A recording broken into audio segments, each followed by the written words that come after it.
La leçon du jour, toujours penser à avoir une bonne gestion de votre position. Je pense à des sorties partielles, c'est ultra important parce que ça vous permet de mieux vivre votre trading et de même améliorer vos résultats. Je vous prends un exemple ici, on est sur un graphique 15 minutes, on avait du coup une tendance haussière, retour sur une zone, donc cette zone-ci, ici, hop, juste là, vous voyez, cette zone a été travaillée, elle a même été piégée. Et c'est là où la différence est grande par rapport justement au fait de prendre un trade perdant et ensuite un trade gagnant. Je vais vous montrer ce qui s'est passé, ce que j'ai fait notamment en live. Donc ici, le détail en M1, vous voyez le premier test. Alors j'ai profité de ce premier test pour faire un petit scénario haussier aussi. C'était directement sur un graphique Renko, mais je vous le répercute ici sur du coup ces graphiques-là. Ça représentait à peu près ça. Donc j'ai pu aller prendre un petit ratio, c'était même un petit peu moins de 1 pour 1 parce que mon stop était un peu plus grand.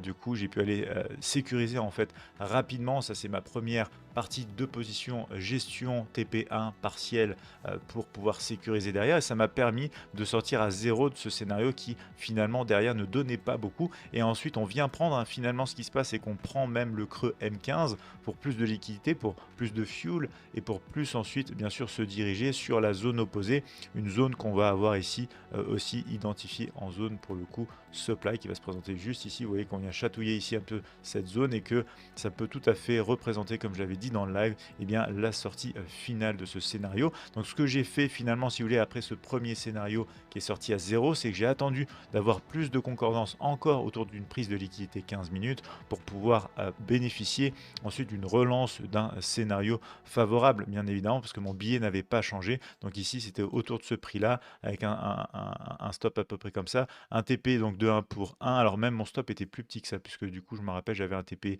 de 1 pour 1 à peu près ici. Ensuite, j'avais le TP du coup par là de 1 pour 2 qui me permettait d'arriver normalement voilà à peu près ici. Et ensuite, c'était le prix hop, plus par là autour du prix psychologique des 24 000. Et j'avais du coup en tête aussi une sortie finale, comme je l'avais dit justement dans le live, autour de la zone ici. Et du coup, voilà ce que ça donnait. Donc, la leçon vraiment à retenir, et je vous le mets ici comme ça, vous le verrez mieux.